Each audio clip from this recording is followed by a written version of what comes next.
one is 50-30-20% rule again? Is that what you're thinking?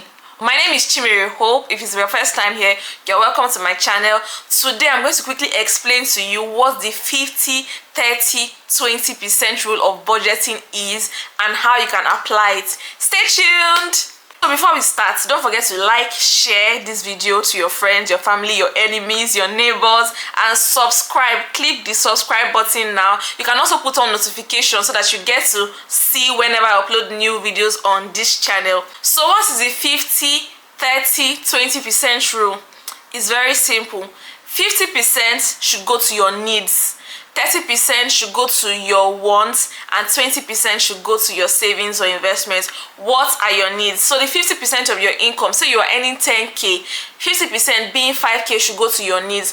My needs as a person could be my tithe, my rent, my food, my clothing, my light bill, my phone bill, my water bill. Those things I need, my essentials, things I need to survive in a month, right? So that I cannot do without. Those are my needs. So 50% of my earning should be dedicated to meeting my needs. What are your wants? The next 30% goes to your wants. Your wants are, I want a new bag.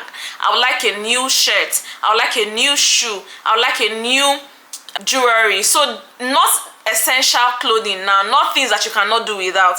So you have a bag that you are currently using and the bag is fine, nothing wrong with the bag, but you just saw this other one, you really like the color, you really like the structure of the bag, you want to get it. That's a want, it is not a need. So don't go spending bulk of your money on wants, right? Try to identify what you need and the ones that I just want. The last 20% is for your savings or your investment.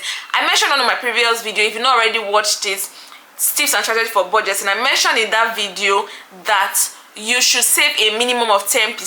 So when you have 20%, you can split it. So 10% should go to your short term, your emergency fund. The other 10% split between investment that you've researched on. So don't just throw your money away, please. Make sure you research before you actually subscribe to any form of investment opportunity. I hope you found this video useful. If you did, please don't forget to like, share, and subscribe. Don't forget to turn on the notification bell so that you get informed whenever I upload a new video. See you in my next video. So you have a bag you can continuously use. If you already have a bag, you have a bag. Don't forget to also turn on the notification bell so that you get more notifications, so that you get alert. Don't forget.